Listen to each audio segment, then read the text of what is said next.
کسی نے جا کر ہمارے چھٹے امام صادق آل محمد امام جعفر صادق علیہ الصلوۃ والسلام اپنا کوئی پرابلم پیش کیا اور ساتھ ساتھ یہ بھی کہا کہ مولا بہت اس پرابلم کی وجہ سے بہت سخت زمانہ میں نے گزارا، بہت سخت وقت میرے اوپر گزرا.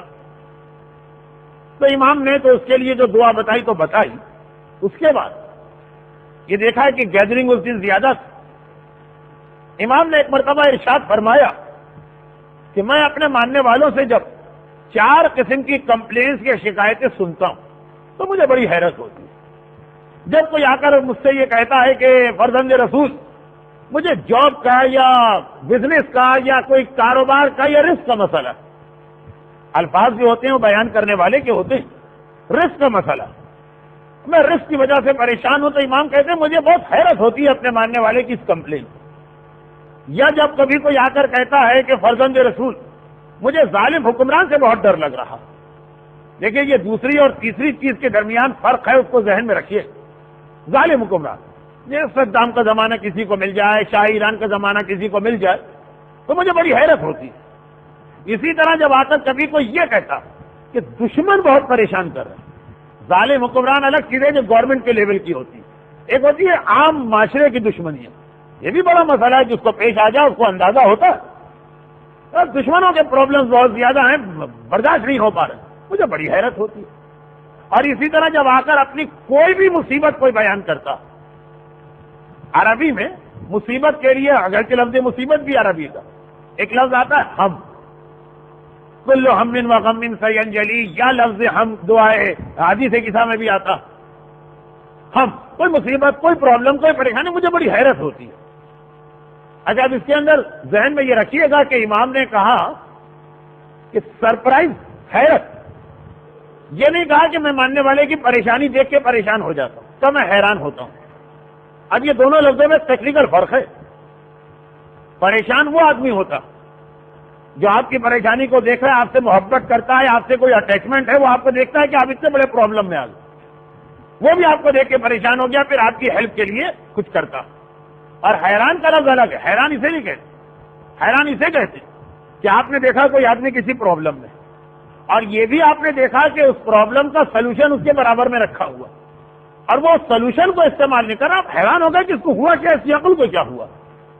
مثلا ایک آدمی نے آ کر آپ سے کہا کہ بہت ہی ارجنٹ کام ہے، ہر صورت میں مجھے فلاں جگہ جانا، اور اس وقت کوئی ٹرانسپورٹ، کوئی کنوینس اویلیبل نہیں ہے، کیسے پہنچ جاؤں گا ٹائم.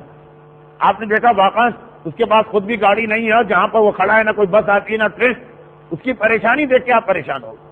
اور ایک یہ کہ اس کے پاس کار موجود ہے، بہترین کار موجود ہے، چابی اس کے پاس ہے، ٹنکی اس کی فل ہے، وہ سامنے موجود ہے ورکنگ کنڈیشن، اس کی اپنی گاڑی، اور آپ سے کہہ رہے ہیں میں بہت پریشان ہوں، فلاں جگہ کیسے جاؤں گا. تو آپ حیران ہو جائیں گے اسے ہوا کیا. ایک طرف یہ پرابلم کی شکایت کر رہا ہے کہ کنوینس اور ٹرانسپورٹ نہیں، ٹرانسپورٹ اس کے سامنے موجود.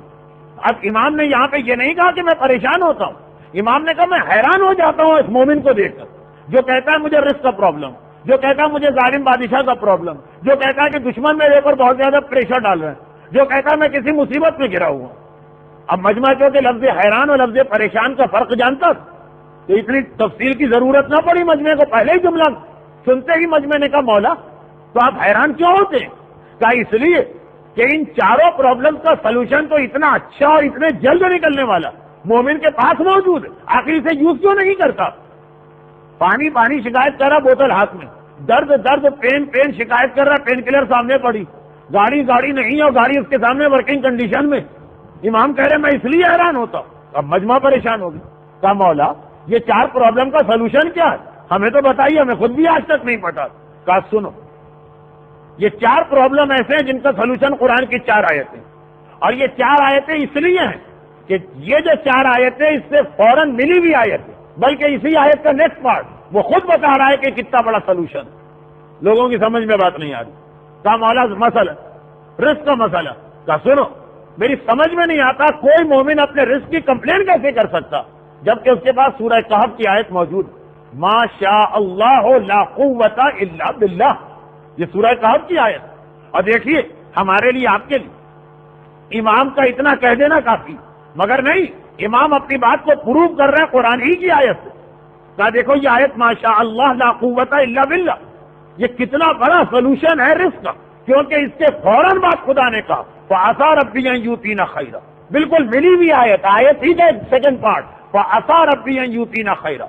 قرآن کہہ رہا کہ جن لوگوں نے یہ کہا کہ ماشاء اللہ لا قوت الا باللہ، یقین ہے کہ ان کا پروردگار بہت جلد ان کو دولت اور رزق عطا کرے گا۔ فَعَسَىٰ رَبِّي أَن يُؤْتِينَ خَيْرًا، امام فرماتے ہیں اور جس نے مجھ سے یہ کہا کہ مولا ظالم بادشاہ بہت پریشان کر رہا، تلوار کا ڈر ہے، بہت سارے طریقے ہیں، تفصیل میں نہیں جا رہا، گھڑی کی سوئیاں نکلی جا رہی، تو میری سمجھ میں نہیں آتا کہ وہ سورہ مومن کی آیت کیوں نہیں پڑھتا، افوض امری الی اللہ ان اللہ بصیر بالعباد، یہ آیت ترجمہ یہ کہ میں نے اپنا معاملہ اللہ کے حوالے کر دیا، اللہ خود بندوں کی حالت کو جانتا۔ جیسے ہی آیت مکمل ہوئی افوض امری الی اللہ ان اللہ بصیر بالعباد، عباد کی دال آئی اور قرآن نے کہا فوقع اللہ سیئات ما مکروا، وہی فوراً فوقع اللہ نے بچا لیا اسے سیئات ما مکروا، ظالموں کی سیئات اور برائی اور ظلم، اتنے جلدی ادھر زبان سے نکلا افوض امری الی اللہ ان اللہ بصیر بالعباد فوقع اللہ سیئات ما مکروا، لفظ فا کا اپنا ایک مزہ۔ تو امام فرماتے ہیں کہ یہ وہ آیت ہے کہ خدا اعلان کر رہا ہے قرآن میں کہ ہم نے اسے ظالموں سے بچا لیا۔ اور جو تیسری بات کہ اگر کوئی آدمی دشمنوں کا دباؤ، اب دشمن جاب کے بھی ہوتے ہیں، بزنس کے بھی ہوتے ہیں، کسی کی اچھی زندگی کے بھی ہوتے ہیں، کسی کی اولاد کیوں ترقی کر رہی، کہیں شوہر بیوی اچھی زندگی کیوں گزار، ہزاروں دشمن، کہا وہ سورہ آل عمران کی آیت کیوں نہیں پڑھتا کہ حسبنا اللہ ونعم الوکیل، یہ آیت، کیونکہ اس کے فوراً بعد قرآن نے کہا فانقلبوا بنعمت من اللہ وفضل ولم یمسسہم سوء، قرآن نے کیا کہا کہ جن لوگوں نے کہا تھا حسبنا اللہ ونعم الوکیل، فانقلبوا یہ واپس اپنے اپنے گھروں کی جانب چلے، بنعمت من اللہ، اللہ سے نعمت لے کر، ولم یمسسہم سوء، اور کسی خرابی نے ان کو مس بھی نہیں کیا، کوئی خرابی خالی ان کو ٹچ بھی نہیں کر پائی ہے۔ قرآن کہہ رہا کہ جس نے کہا حسبنا اللہ ونعم الوکیل سورہ آل عمران وانقلبوا بنعمت من اللہ وفضل ولم یمسسہم سوء، نہ خرابی ان کو ٹچ کر پائی اور ساتھ ساتھ اللہ نے نعمت بھی دی اور اللہ نے فضل بھی کیا۔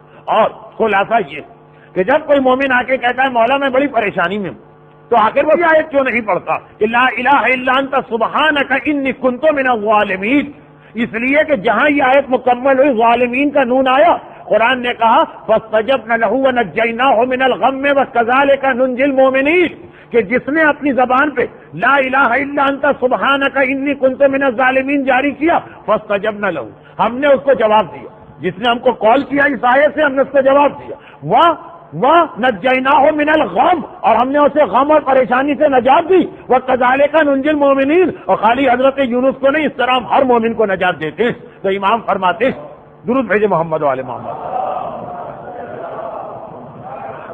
امام فرماتے کہ ارے رزق کا مسئلہ ہے تو ماشاء اللہ لا قوت الا باللہ کیوں نہیں پڑھتے؟ ظالم حکمران تلوار لے کے سر پہ کھڑا ہے تو کیوں نہیں کہتے افوض امری الی اللہ ان اللہ بصیر بالعباد؟ اور اگر مصیبت کا اگر دشمنوں کا خوف ہے اور گھر والوں کو پریشان کیا جا رہا ہے تو حسبنا اللہ ونعم الوکیل کی تلاوت کیوں نہیں کرتے؟ اور اگر کسی قسم کی کوئی غم اور پریشانی کی بات ہے لا الہ الا انت سبحانک انی کنت من الظالمین کی تصویر کیوں نہیں پڑھتے؟ میں حیران ہوں کہ چاروں کا حل تمہارے پاس ہے، استعمال کیوں نہیں کرتے؟